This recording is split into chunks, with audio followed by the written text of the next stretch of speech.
আলাইকুম রহমতুল্লাহি ওয়া বারাকাতুহু। আমরা সবাই ভালো আছি? আলহামদুলিল্লাহ, আমরা শুকরিয়া আদায় করছি, সবাই ভালো আছি। শুরুতেই তোমাদেরকে অভিনন্দন।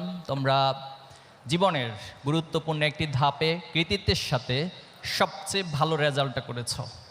এই রেজাল্ট করতে গিয়ে নিঃসন্দেহে তুমি স্বপ্ন এঁকেছ। একটা সময় স্বপ্ন দেখতা যে আমি এসএসসি দাখিলে A+ পাবো।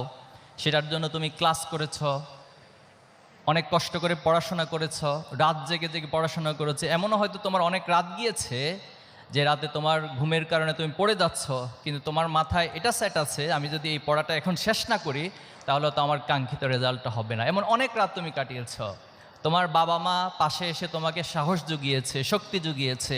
কখনো তুমি হয়তো অসুস্থ হয়ে গিয়েছো, একটু হতাশ হয়ে গিয়েছো বিভিন্ন কারণে।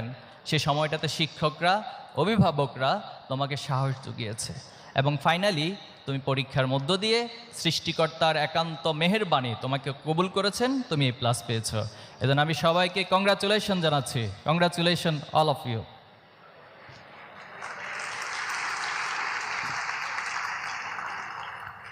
এখন আসো, তোমাদেরকে এই কংগ্রাচুলেশন জানানোর পাশাপাশি কিছু সতর্ক করতে চাই। সতর্কটা এই অর্থে করব যে আমাদের জীবনের অনেকগুলো ধাপ রয়েছে। আমরা বড় দাগে যদি চিন্তা করি, আমাদের লাইফের 3টে স্টেজ। কয়টা স্টেজ আমাদের লাইফের? 3টে স্টেজ। একটা হলো আমরা দুনিয়াতে আসার আগের একটা লাইফ ছিল। এই লাইফ সম্পর্কে হয়তো তোমরা অনেকে জানো, পড়াশোনা করেছো, অথবা অনেকের একটু কম জানা থাকতে পারে। আল্লাহ তাআলা সৃষ্টিকর্তা আমাদের রূহগুলোকে একসাথে করে সৃষ্টি করেছেন। আদম আলাইহিস সালামের পরে সবগুলো রূহকে একসাথে সৃষ্টি করে এক জায়গায় রেখেছেন। সেটার নাম কি, কে বলতে পারবা? কে বলতে পারবা?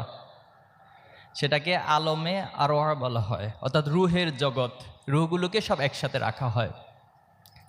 এরপর আল্লাহ তাআলা যার জন্য যখন যে সময় বরাদ্দ রেখেছেন, যে পিতামাতা তার জন্য বরাদ্দ রেখেছেন, সেই পিতামাতার ওরসে তাকে দুনিয়াতে পাঠান। দ্যাট মিন্স যেদিন তোমার এই পৃথিবীতে আগমন হয়েছে সেদিন থেকে তোমার লাইফের আরেকটা স্টেজ শুরু হয়েছে।